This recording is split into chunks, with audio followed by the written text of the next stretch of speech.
Welcome to Cosmic Wisdom Radio, your number one source for spiritual and metaphysical guidance and education in this great time of planetary awakening. Each week, we bring enlightening wisdom and invaluable insight to nurture the personal development of all light workers and spiritual seekers around the world. With your host, psychic medium, shamanic practitioner, and metaphysical minister, Faye Weber.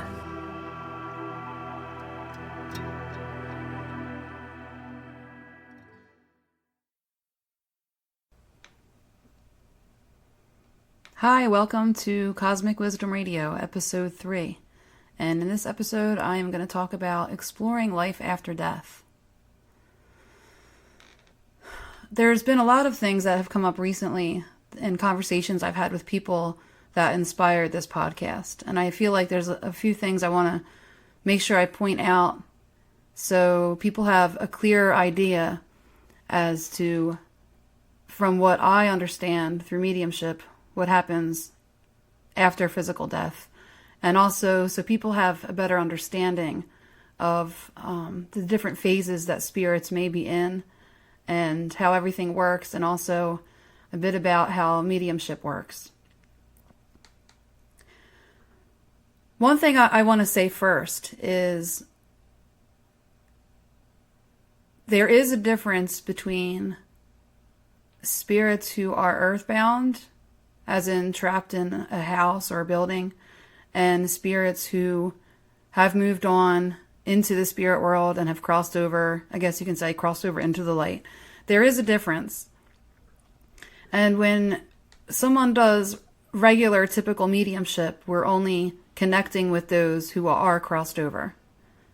It is possible to also get information or communicate with earthbound spirits, and there are some mediums who specialize in that. But it really is a whole different connection and a different method than traditional mediumship, where you would actually go to somebody and sit down with them and they would connect with your loved ones. So they're not exactly the same. My focus in this episode is about what I am trained in dealing with more, and that is with those who are in the spirit world. So what I can say from my own education, my own, I guess you can say my own beliefs, but most of all, what I have come to understand through doing mediumship and working with spirits in the spirit world. One thing I don't know if I can say they've completely confirmed it for me, but I believe at least on one or two occasions in a session, I feel like it has been confirmed to me that we do have that life review period upon leaving the physical body. There are a lot of different teachings. I know the Native Americans believe it can take like weeks to months for a spirit to fully cross over.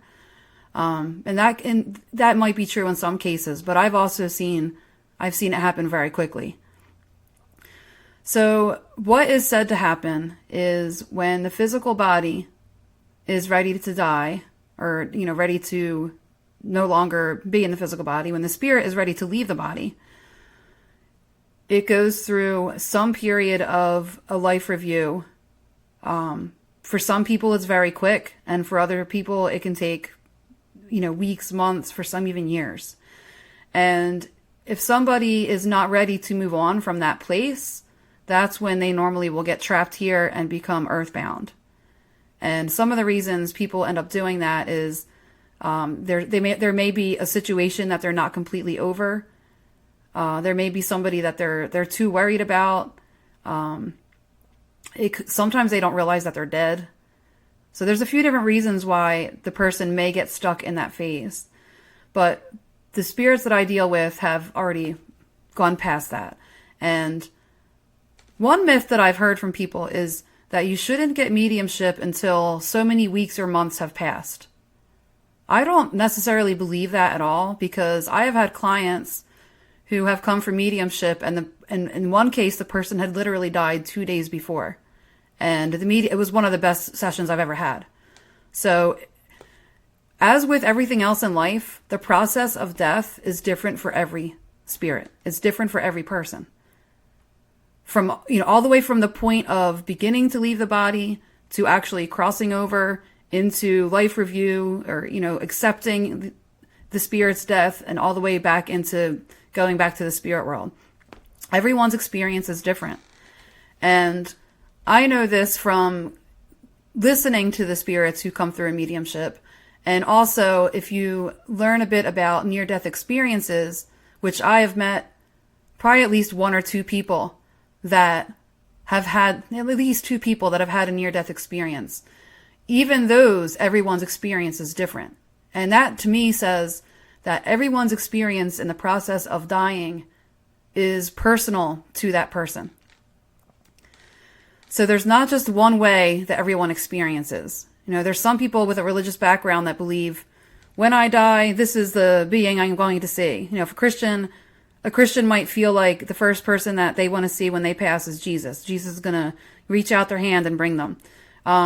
Somebody who may follow Hinduism, they may expect to see Krishna when they pass. So a lot of times, what you believe and expect is a lot of times what you're going to end up experiencing. And for very religious people, or for those who feel a religious affiliation with a certain religion or spiritual teacher or whatever, a lot of times that person will experience that upon passing. For other people, they will normally see one of their loved ones or a group of loved ones. And this I know, it's come up many times that I'll have a spirit and they'll say that so-and-so was there to cross them over. And the person knows exactly who I'm talking about. So that thing that we all like to believe, that when we leave our body through physical death, that we get to see our loved ones again, it actually is very true. And regardless of how we are carried into the spirit world, whether it's through Jesus or Krishna or Buddha or an angel or whatever, or a loved one, we do end up back with those loved ones. Mainly the ones that are considered our soul group. So yes, it is true. We do end up with our loved ones again. We also end up with, for the most part, as far as I have seen and heard, we also end up with our pets. So if you have a dog or a cat or a bird or whatever that has passed, you will most likely meet up with them again in the afterlife. And I know this because many times when I've done mediumship, I will be sitting with a client and I have one of their loved ones coming through. And then I will see a little dog or a little cat or something with that loved one. And the client confirms it. So now we see that that person's loved one is over on the other side with their cat or their dog or whatever. So another thing to answer is, yes, animals do have souls. And yes, especially our pets are there for us on the other side. It has happened many, many times through my sessions. That's also why there is animal communication. It's actually possible to see a medium. If they specialize in animal communication, they're able to connect with your pets who have crossed over. So animals do have souls, and yes, they are in the spirit world. And yes, they are most likely with your loved ones if they were owned by that loved one. So another thing I want to talk about is,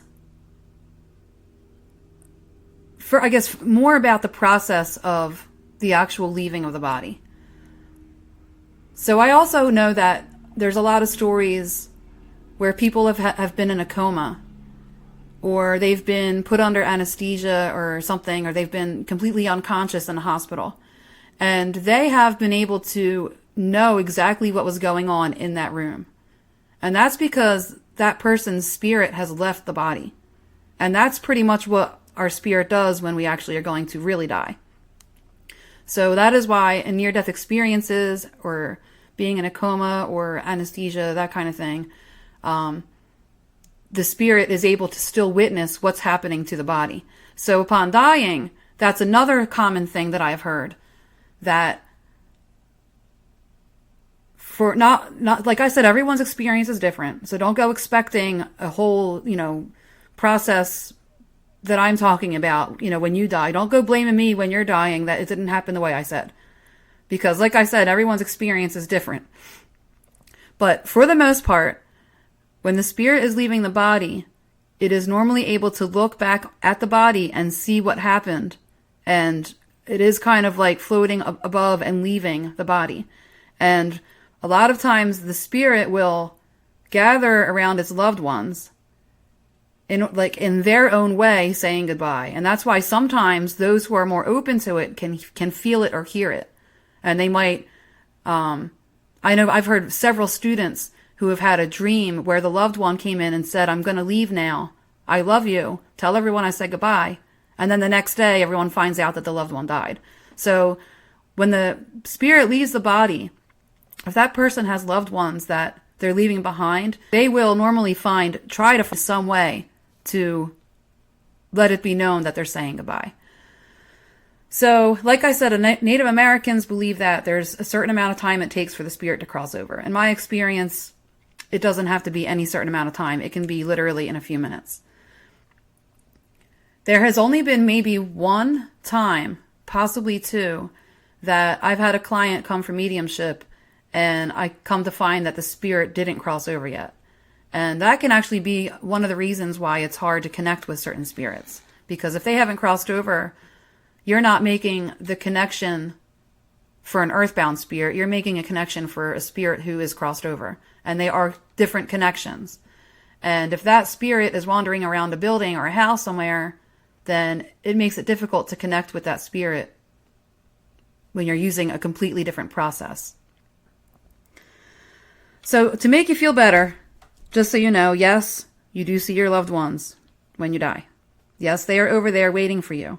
Which then brings another question I get a lot. Well, if the loved ones are over there waiting for me, what about past lives? Aren't they going to reincarnate? What if they already reincarnated and they're not there anymore? Well, if they're part of your soul group that you're supposed to come back with again in the next life, they're going to be there. And it's also possible that they are going to be there when you come back, but they might have already been born as a baby. So they might be born as a baby, and then you pass when you're, 80 years old or whatever. And then when you come back again, that person may be 50 years old. So you're still going to encounter them, but it doesn't mean everyone's born at the same time. Just like our family we have now and our best friends, our soul group. We're not all exactly the same age. Some may be 80, 90, which could be your grandmother or grandfather. And then you have your daughter. Maybe you just have a newborn daughter who's, 3 months old. You might all be part of the same soul group. But depending on the roles that you're going to play in the next lifetime, there may be somebody who's born way before everybody else even passes. So it does make sense. It also means, not every single person that you spent time with in this lifetime, or maybe used to be part of your soul group, it's possible that they move on to another group, or that they have another lifetime they need to experience before the time that you go back to them. So somebody may pass, it could be your best friend passes, and you keep going to mediumship to connect with them, and they never come through. It's possible that they've already reincarnated. And they may reincarnate for a very short lifetime in order to experience whatever they had to experience in that lifetime. And then they pass again. And then when you do pass, you do go back and you're with your best friend. So it does make sense. Somebody can reincarnate in the middle of waiting for the soul group to come back. But in the end, the group does end up back together, and normally they will come back in different roles once again and live their lives again. And while I'm on the topic of incarnation, I want to talk about ascension, because what ascension is, there's a lot of definitions of ascension, but when you're speaking about past lives, ascension is when the spirit or the soul has lived so many lifetimes that it no longer needs to come back in a physical body. It's learned everything it needs to learn. It's, resolved any karma that it might have had. It accomplished all of its purposes it was supposed to serve. It no longer needs to incarnate in a physical body. So once the soul gets to that level, there's other levels that it moves on to in the spirit world. It may move on to becoming a spirit guide, which a spirit guide is someone who doesn't have a physical body anymore, but comes with someone who does have a physical body on earth to help and guide them through their life. The spirit could also become someone who helps in the spirit world. Maybe there's someone who welcomes new spirits Maybe there's someone who trains them in, in certain tasks or, whatever. And then also above that is actually ascending. And that is when you no longer need to come back in a physical body and you actually become one back to the source or back one with the divine or God. And that's considered the actual ascension. And in saying that, I want to recommend that you watch the movie Astral City, which is available on Gaia TV, Gaia.com. The movie Astral City really sums up a lot of what I just said. And it goes into what it's like when a person's passing. It even talks about, and this is another thing I want to mention, is hell. Is there hell? I know that's something that everybody wonders. Is hell real? Watch Astral City. You'll understand what hell actually is. So what hell actually is, if you, in a sense, I believe that a lot of earthbound spirits are trapped in their own hell. If if you want to call it a hell, it's actually something that we create ourselves. The individual will create that state if they're not able to move on from their most recent physical lifetime. So if somebody dies and let's say they're not ready to die, they're too sad to leave their wife behind and their kids, and they feel guilty for all the bad things that they did.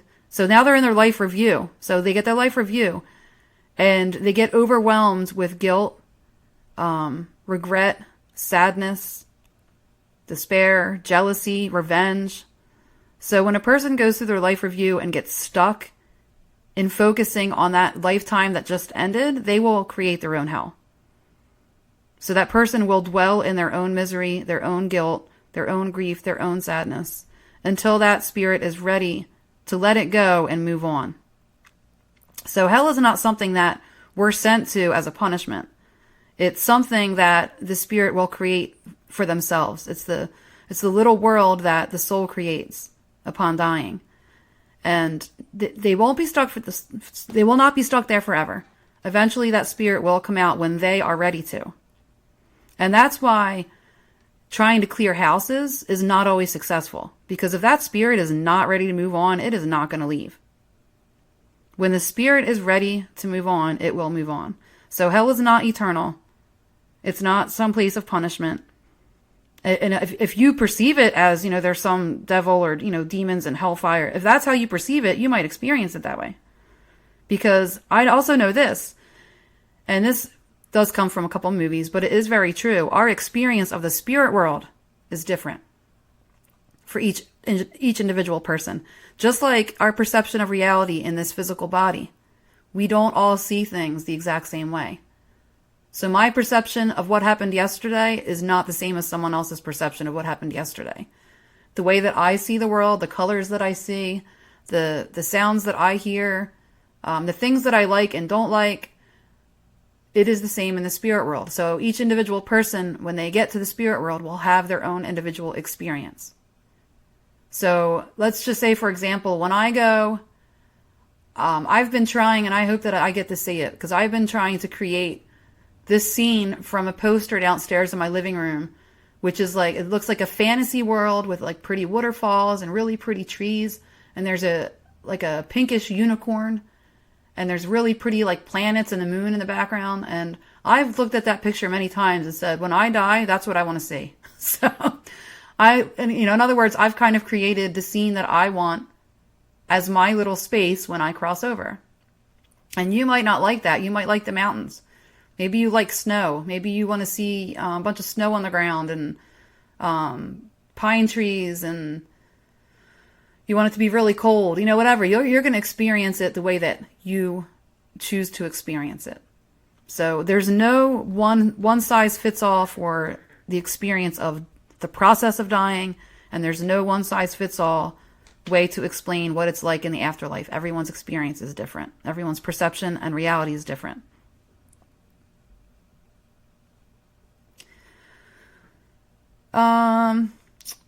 When it comes to mediumship, so now getting into the actual mediumship. When you go to see a medium, a traditional medium where you want to connect with loved ones in spirit, just to be very clear, Spirits say what they want to say, not what you want them to say. That's rule number 1. So if you go to see a medium, get any idea of what you think they're going to say or do or whatever out of your head. You have to release your expectations and just let them go, because they will do what they want and they will say what they want. I've had it happen many times where people have come in and I've gone through the whole mediumship session, and while, they confirmed everything I said, they were like, well, I really wish he would have said this. And they say what they want to say, not what you want them to say. And you have to respect that. It takes a lot for them to come and work through me and communicate through me. It's not a very easy process for either one of us. It takes a lot of energy. So please respect what your loved ones are saying, and release any expectations that you have. Another thing is, when you're going to see a real true medium who is properly trained, the focus is on evidence, not messages. So the focus is on confirming that the spirit is still out there, knows what's going on, is still aware of you and the rest of the family and things that might be happening to the family. They'll bring up memories from the past, inside jokes, funny things that happened, events or incidents that hold some special significance. And they will also normally explain how they died. They may say what they looked like. Just in general, they really focus more on confirming their presence. So the focus is on evidence, not messages. In the end, the medium will ask the spirit, do you have anything you would like to share with my client? And that is when the spirit will come in and say what it is that they want to say, not what you want them to say. And sometimes it is generic. Sometimes it is, I love you, I miss you. And I used to get that a lot. When I first started mediumship, I used to get, I love you, I miss you a lot. And I started to be like, all right, you know what? That's like so generic. Can you give me something more specific? So then I would start asking them for more specific messages. And then when I started doing that, then my clients would be all upset because all they wanted to hear was that the client loves them and misses them. So I learned that I've got to, whatever they're saying, I have to say. If it's generic, it's generic. They're saying what they want to say, not what you want them to say. Another thing to keep in mind is, do not consult your loved ones for advice. Not in mediumship. I mean, I personally, I actually don't ask mine for advice, but there's a couple I do ask them to help me with one situation. And I think that they've actually helped me. But I definitely haven't asked for their advice because I don't care what they think. But what I'm trying to say is, don't consult a medium to ask your loved ones if you should take the job, or if you should break up with your boyfriend, or if you should do this, or you should do that. That's not what they're there for. If you are having a mediumship session, your loved one may bring something up. They may give you, without asking, they may say, hey, I think it's a good idea that you're going to do this thing. Or they want to tell you, I'm so happy, I think you made the right decision. That may be part of their message, but you're not really supposed to consult your loved ones for advice and guidance. Unless they gave you really good advice when they were living, you can try. But really, if you did not value their opinions when they were living, they're not going to be much better when they're not living. Which brings me to another point. Spirits often carry the same personality when they pass. They may be a bit wiser. They may be a bit more deeper in understanding of life, and they don't hold on to grudges, and they're probably a bit more happy and positive. But their actual personality does not really change much. So if your uncle was really, really funny, and he loved, he loved eating chicken, whatever, then in the spirit world, he probably is still really funny. He's going to be really funny, and he's going to talk about chicken. So our personalities do carry over from this life into the spirit world. Some of my favorite moments in mediumship, honestly, for me, a couple of my favorite moments have been working with my students. Because it's one thing to be doing the mediumship and knowing that I'm confirming it for somebody else. But what's even more confirming for me personally is when I'm teaching my students and they're getting things from my loved ones that make me actually cry. One of them recently, don't cheat. If you take my mediumship class, don't cheat. Don't cheat. But in one of them, my grandfather came through. And the girl had him like everything was so correct. But there was one thing that really just made me break down crying. And she kept seeing a piano. And that was literally me and my grandpa's bond was the piano. He played the piano and I would copy off of him and play the piano. And that's where I guess my whole family learned that I had like a natural talent for playing the piano. And I would sit there and play songs like Twinkle, Twinkle, Little Star and Mary Had a Little Lamb without even being taught. I would just sit down at the piano and learn how to play it. Not learn, I knew how to play it. And then after that, years later, all through the years, I would play my keyboard. Actually, I would play my grandpa's keyboard in his bedroom. And he would play guitar and we would sing. But I was always writing him songs on the piano. So the piano thing was really huge. A lot of other students would get music with us a lot too. Another one, which don't cheat on this one either if you come to my class. But my cousin, so I won't give too many details, but my cousin who passed, one of our biggest memories has come through many times with my students. And a lot of times they'll say they see us by the water. They always see us by the water. And one student was very specific and said she kept seeing us at the river, at the river, at the river. That's literally where we spent a lot of our high school days together. And they would always also get, you guys were always partying by the water. That's exactly what we did. So yeah, it was me and him partying at the river with our friends, and also our other cousin, his sister. But a lot of times my students get those too. And when they do, like my grandpa with the music and my cousin with the river, that's so confirming to me because they're very specific memories that mean a huge deal with those two. Another thing I want to point out, the difference between a psychic and a medium. I do think a lot of people still get this confused.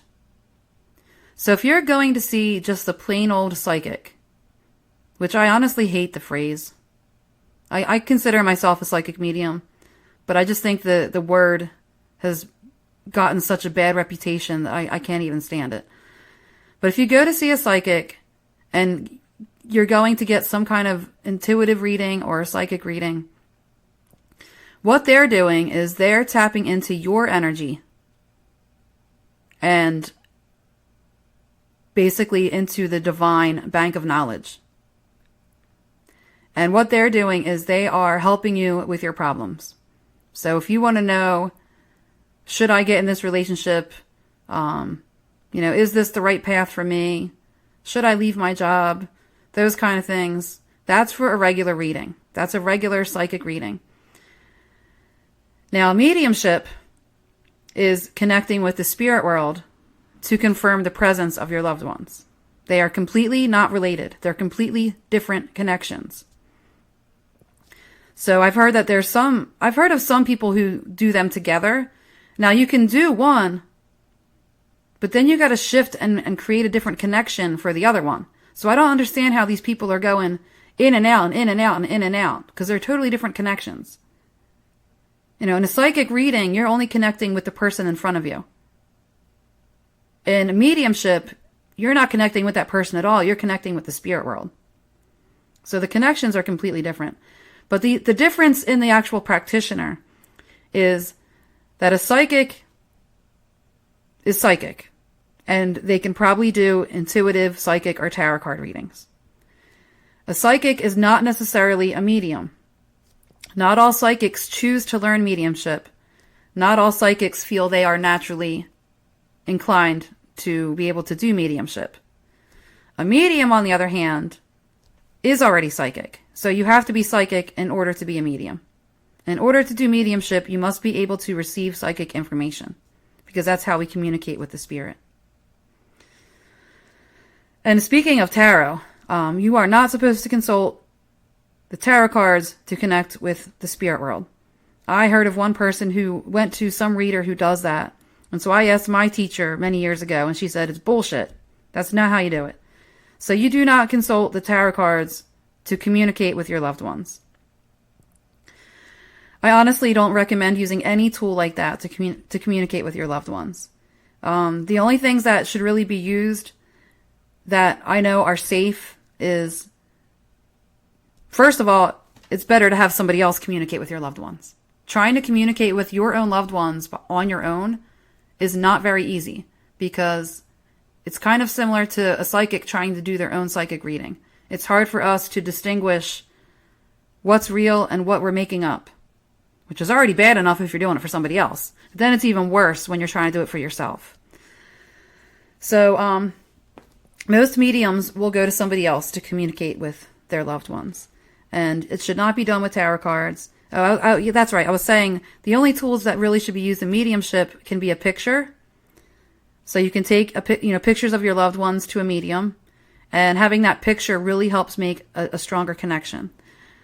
Or you can take an object that belonged with the person, and that object can help the medium make a stronger connection as well. Other than that, there really are no tools that should be used with mediumship. You don't need to consult tarot cards, and especially do not ever use a Ouija board. Do not touch. Get far, far, far away and just pretend you've never known they even existed. They are just bad news. Do not ever use a Ouija board, ever, ever, ever. If you have any in your house, get rid of them. I do know there are some people who are very somehow specially trained and they do it with no problem, but they are very rare to find.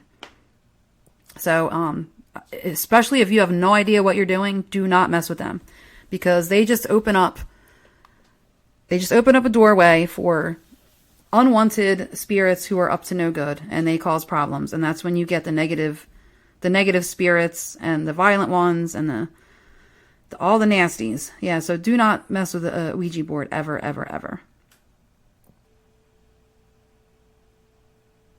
Oh, I want to talk about, speaking of which, another thing is do not do a seance either.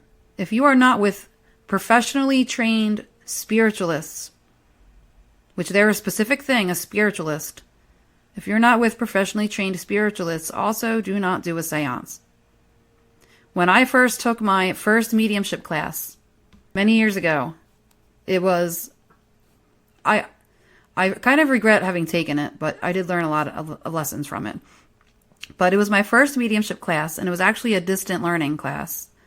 It was with a lady who was in the same state as me, but it was done, she actually mailed me the material, and we would email back and forth. But my homework, or my exam, I guess you can say, for that class, was to do a seance. And I read through all the material and how you're supposed to do it and everything. I met my spirit guides and all that. And me and my friend, who actually is also passed right now, but me and my friend did it at her house because she was like kind of into this stuff too. And she was open to doing it with me. She actually did a few of my exams with me as like my guinea pig. But so anyway, we went to her house and did the seance against her husband's wishes while he was at work. And when we did it, it actually went really well. I wanted to connect with my cousin, and I had asked him to knock. I think I asked knock 3 times. We got 3 knocks. She wanted to connect with her, one of her best friends who had passed. And that we couldn't really get anything that like sound-wise from her, but I felt her and I got some information from her. So then we closed down the seance, and I remember after we were done, I was walking up to the bathroom, and I felt like something was following me, but I thought I was just being paranoid. I didn't really think it was real. But I felt like something followed me upstairs to the bathroom. And I was just like, okay, whatever you are, leave me alone. But, just in case there was something there. I'm like, okay, I know you're there, just leave me alone.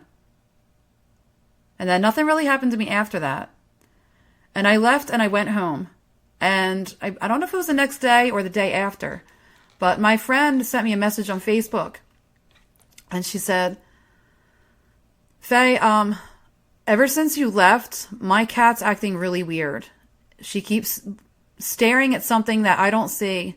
And she's just like, she's sitting like really, she's like really, really creeped out. And I didn't really think that much of it. I'm like, well, maybe she just freaked out by what we did because we had the spirits, we were doing a seance.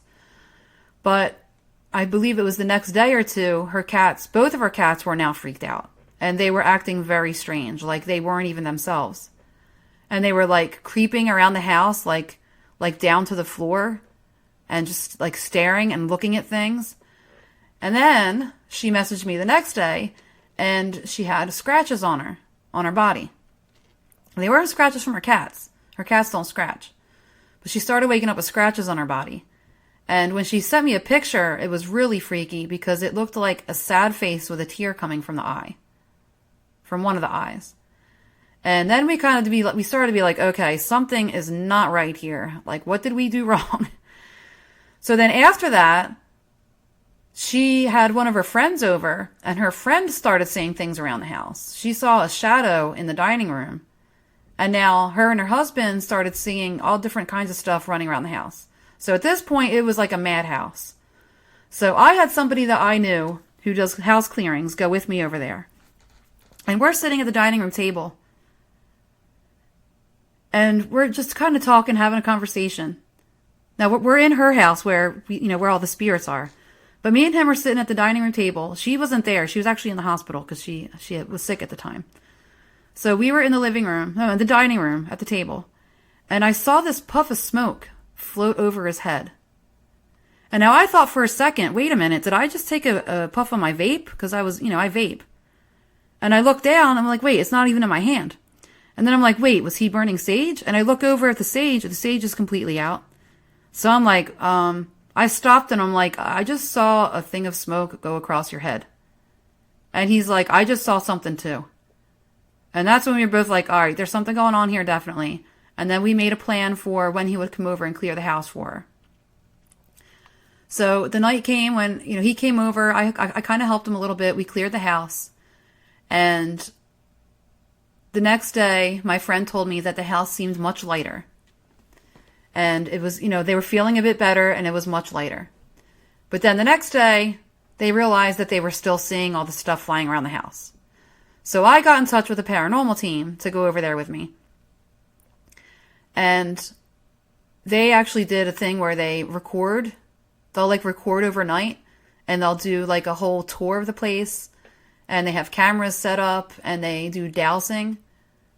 And that night, a few things happened to them. The one guy was hit in the basement. Whatever spirit was down in the basement hit him. And the lady that came with them, she was part of the team. She ended up with scratches when she left. So there were things happening to them as well. And when they did the dowsing, what they found was, so dowsing, you can do that with a pendulum. You can also do it with dowsing rods. But they use dowsing rods. And they tell the dowsing rods to lead them, if there is a spirit portal here, to show them where the spirit portal is. And they both did it separately at separate times, just to make sure they weren't copying off each other and they didn't tell each other where they found it. So the one guy did the dowsing, and then a little while later, the other guy went out and he did the dowsing. And they both found the exact same place. So what happened was, where me and her did the seance, we did it right next to a spirit portal. Literally, there's a spirit portal at their dining room table, and that's where we did the seance. So what happened was, when we did the seance, we opened up the spirit portal and we opened up a freaking zoo. And that's why there was all kinds of spirits everywhere. And I asked him, what is a spirit portal? Did we create it? And he said, no, they're not created. They're a natural occurrence. What happened was we stirred it up. Because we did the seance connecting to spirits right next to it, it's kind of like, we were like, okay, come on in, guys, here we go. So that's kind of what we did. So you got to be really careful with what you do. Seances, Ouija boards, that stuff can open up what you're not, the stuff you're not looking for. And if you happen to do it near a spirit portal, have fun, because it's going to be crazy. Because that house, you did not even have to be psychic or a medium to see what was happening in that house. That's how bad it was. I literally saw with my bare eyes white mists and black smoke. And, you know, somebody who's not even psychic at all is seeing a shadow. And it's like, yeah, you don't even have to be psychic to see this stuff. That's how bad it was. So anyway, the paranormal team came back and they cleared the house. And eventually they got rid of everything and everything was perfectly fine after that. They closed up the portal. They got the spirits out. But it was definitely a lesson for me that I am never doing a seance again unless I am with my teacher. My teacher is probably the only person I would ever do anything like that with, ever, ever, ever, because she knows what she's doing and she's been doing it for longer than me. And she's trained by super professional trained spiritualists. So she is the only person I would ever do it with ever again. So don't try it at home, guys. Do not do seances. Do not play with Ouija boards. And also, because if you're doing a seance or Ouija board stuff, in my opinion and experience, that is more going to attract earthbound spirits, not your loved ones who have crossed over. Like I said, they're completely different realms. You know, that's considered the astral realm. So there's the spirit realm and the astral realm. The spirit realm is where your loved ones who are crossed over are. That is the actual spirit realm. That's where we go when we die, when we fully die and we've moved on from this life. We go into the spirit world. In between there and here is the astral world. And that's where the lower entities, the negative spirits, and also the earthbound spirits who have not crossed over are.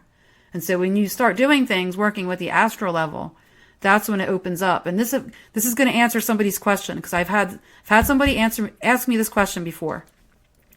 More than one time, but one person specifically had asked me, how is it that I'm not scared from doing mediumship that I'm going to open the door for negative spirits to come in? Well, the reason is because the connection has nothing to do with the astral world. The connection is specifically with the spirit world of spirits who have crossed over.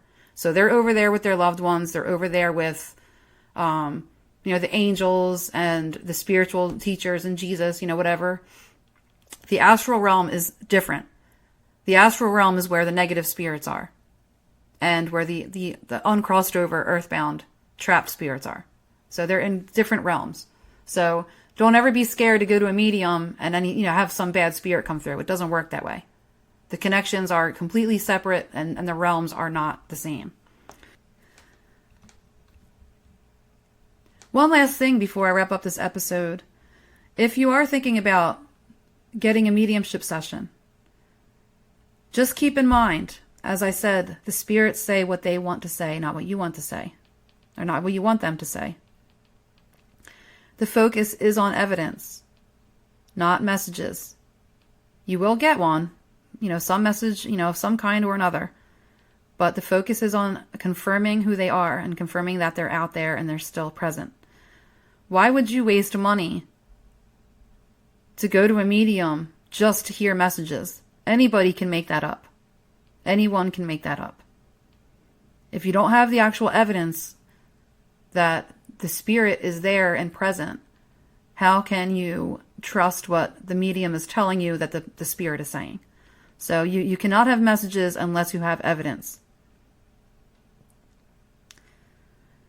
Also keep in mind in mediumship that spirits don't just go over there and sit around all day. They actually do things. Like I said, watch Astral City. You'll see. Spirits will actually take on a job. They may spend some time welcoming in new spirits. They may spend some time helping another spirit become acclimated or integrated into the spirit world. So they serve different roles and they actually take jobs. So keep in mind, if you go for mediumship, there may be some who don't come through because they actually are busy. It's nothing against you. It doesn't mean they don't love you. Just sometimes they're actually busy and they can't come for whatever reason. Anyway, that is it for this episode. I will soon be having some guests on the show. I'm not sure if it's going to be the next one, but it will be very soon. I'm going to be having my friend Tristan on here. We're going to talk about manifestation and magic and experiences and information from both of us. And we both practice different forms. And I think that one's going to be really, really cool and interesting. And I may have him on several times because we have a lot in common. He's got a lot of good stuff to talk about. So hopefully soon we'll have him on here. Other than that, I will see you next week, and have a great weekend. Bye-bye. Thank you for listening to this episode of Cosmic Wisdom Radio. Make sure to visit our website, cosmicwisdom.org, where you can subscribe to the show so you'll never miss an episode. To support this show and receive exclusive bonus content for your spiritual development, become one of our patrons at patreon.com/Cosmic Wisdom Radio. Your host, Faye Weber, is available for private sessions and mentoring at GenesisSpiritualHealing.com. Be sure to tune in next week for our next episode of Cosmic Wisdom Radio.